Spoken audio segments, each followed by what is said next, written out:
Hello दोस्तों, मेरा नाम है Rajat and welcome to my channel melody forge. आज जो मैं टॉपिक लेकर के आया हूँ वो बहुत ही इंटरेस्टिंग टॉपिक है, शार्प और फ्लैट्स। तो बेसिकली हम जब कोई नोट प्ले करते हैं तो हमें ये बड़ा कन्फ्यूजन रहता है कि वो शार्प है या फ्लैट है।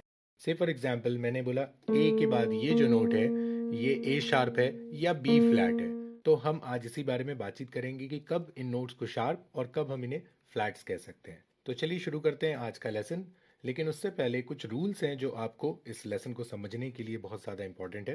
शार्प जो होता है वो क्या होता है कि हम किसी एक नोट को रेज करते हैं। से फॉर एग्जांपल मैंने ए को रेज किया तो वो बना ए शार्प, राइट। तो ए को मैंने रेज किया तो वो बना ए शार्प, या फिर मैंने सी को रेज किया तो वो बन गया C sharp. Half step raise किया तो वो बन गया सी शार्प। तो ये होता है शार्प।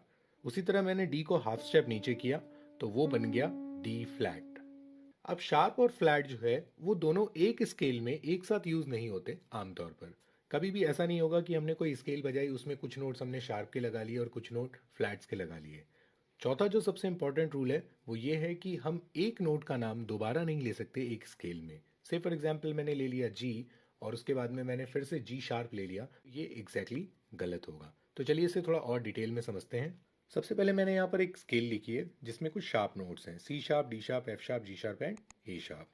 उसी तरह से मैंने एक स्केल नीचे और लिखी है और उसमें कुछ नोट्स हैं flats, D flat, E flat, G flat, A flat and B flat. Exactly ये नोट्स बिल्कुल सेम है, right. C sharp is this one and D flat is also this one, right. उसी तरह से D sharp is this one and E flat is also this one. तो इसे हम कहते हैं एनहार्मोनिक इक्विवेलेंट, यानी कि ये साउंड वाइज या कहना चाहिए इनका जो फ्रीक्वेंसी है वो बिल्कुल सिमिलर है लेकिन नाम अलग अलग है। क्योंकि ये म्यूजिकल टर्म में इसीलिए हम इसे एनहार्मोनिक कहते हैं। दोस्तों यहाँ पर हमने एक स्केल ली है, जी मेजर स्केल, जिसके नोट्स हैं जी, ए, बी, सी, डी, ई, जी फ्लैट, जी। तो यहाँ पर एक छोटी सी दिक्कत है कि मैंने रूल नंबर थर्ड ब्रेक कर दिया। यहाँ पर मैंने एक नोट को दो बार यूज कर लिया, जी फ्लैट। तो ये जो जी फ्लैट है एग्जैक्टली यहाँ पर होना चाहिए हमारे लिए F sharp. F sharp is the correct note जो यहाँ पर यूज होना चाहिए। क्योंकि अगर हम स्केल की काउंटिंग करें तो जी, ए, बी, सी, डी, ई, इसके बाद अगला जो नाम आना चाहिए वो होना चाहिए एफ या एफ शार्प, राइट। तो क्योंकि ये जी मेजर स्केल है इसलिए यहाँ पर जो नोट फिट होगा वो होगा एफ शार्प और आ गया जी। अभी आप लोगों को बड़ा कंफ्यूजन होगा कि फर्स्ट नोट और लास्ट नोट तो सेम है। तो मैं आपको ये बताना चाहूंगा कि वो दोनों ही नोट जी है, इसीलिए वहां पर ये कॉमन नेम यूज किया जा सकता है। एक और एग्जांपल देखते हैं दोस्तों। तो यहाँ पर जो मैंने स्केल ली है वो है एफ मेजर स्केल, एफ, जी, ए शार्प, सी, डी, ई, एफ, राइट। तो इस स्केल में भी मुझे ए शार्प नोट जो है वो गड़बड़ मिला बिकॉज ये नोट रिपीट हो रहा है। तो मुझे इस नोट को हटा करके इसकी जगह यूज करना है बी फ्लैट। तो ये अब करेक्ट स्केल है एफ, जी, ए, बी फ्लैट, सी, डी, ई, एफ, राइट।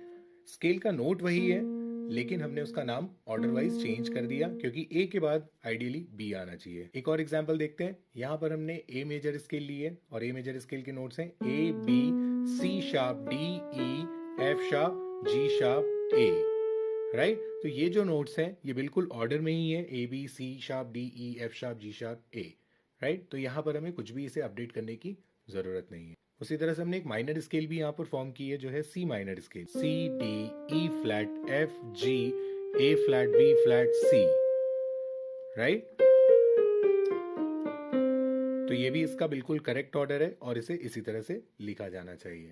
अब बात करते हैं दोस्तों, क्या बी शार्प और ई शार्प भी एग्जिस्ट करता है हमारे कीबोर्ड पे? बिकॉज हमें नजर तो नहीं आता, राइट। बी के बाद तो सीधे सी है और ई के बाद एफ है, राइट। या फिर सी फ्लैट और एफ फ्लैट भी होता है क्या? बिकॉज सी के पहले तो बी है और उसी तरह से एफ के पहले ई है। तो इसका आंसर है यस, होता है।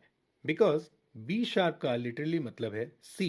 बी पर अगर शार्प नोट लगा हुआ है मतलब हमने उसे हाफ स्टेप रेज कर दिया और वो बन गया सी। उसी तरह से हमने ई पर शार्प लगा दिया तो वो ई शार्प से बन गया एफ। इसी तरह से अगर हमने सी पर फ्लैट लगा दिया तो वो बन गया बी और एफ पर फ्लैट लगा दिया तो वो बन गया ई। तो ये इसका एग्जैक्टली मीनिंग कि आप बी शार्प अगर यूज करते हैं तो उसका मतलब होता है सी, ई शार्प का मतलब होता है एफ, सी फ्लैट का मतलब होता है बी और एफ फ्लैट का मतलब होता है ई।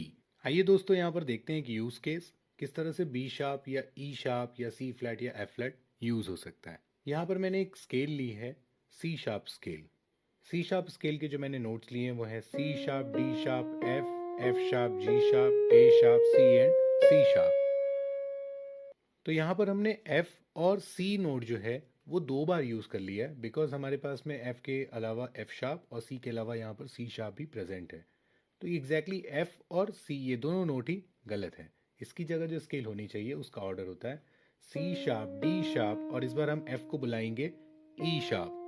सी sharp, D sharp, E sharp, F sharp, G sharp, A sharp, B sharp and C sharp. तो ये है इसका करेक्ट ऑर्डर। दोस्तों एक और एग्जांपल देखते हैं जी फ्लैट स्केल का। तो यहाँ पर जो हमने जी फ्लैट स्केल लिखी है उसमें हमने बी नोट यूज किया है।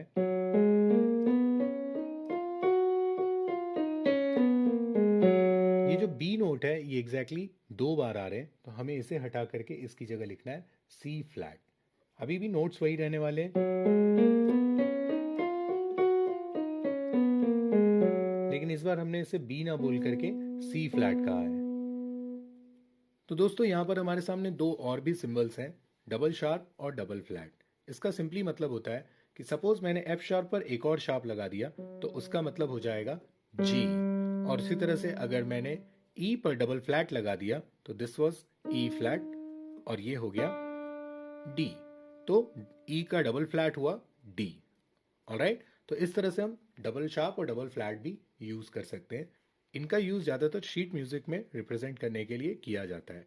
शीट म्यूजिक या फिर स्टाफ नोटेशन को अभी तक हमने एक्सप्लोर नहीं किया है दोस्तों। मैं आगे पूरी एक सीरीज लेकर के आने वाला हूँ जिसमें मैं आप लोगों को शीट म्यूजिक से रिलेटेड, स्टाफ नोटेशन से रिलेटेड बहुत सारे काम की चीज़ें बताऊंगा, और आप कैसे खुद स्टाफ नोटेशन रीड कर सकते हैं और प्ले कर सकते हैं, इन सारे कंसेप्ट पर भी हम आगे चल करके बात करेंगे। तो दोस्तों आज का लेसन यहीं ख़त्म होता है। आई होप आपको शार्प्स और फ्लैट में अब कोई कन्फ्यूजन नहीं रह जाएगी और आप इसे ज़्यादा बेटर यूज़ कर पाएंगे। बट जाने से पहले मैं रिक्वेस्ट करूंगा कि अगर अभी तक आपने मेरा चैनल सब्सक्राइब नहीं किया है तो प्लीज़ सब्सक्राइब करें और मुझे सपोर्ट करें। मैं इसी तरह से आपके लिए इंटरेस्टिंग वीडियोस लेकर के आता रहूँगा।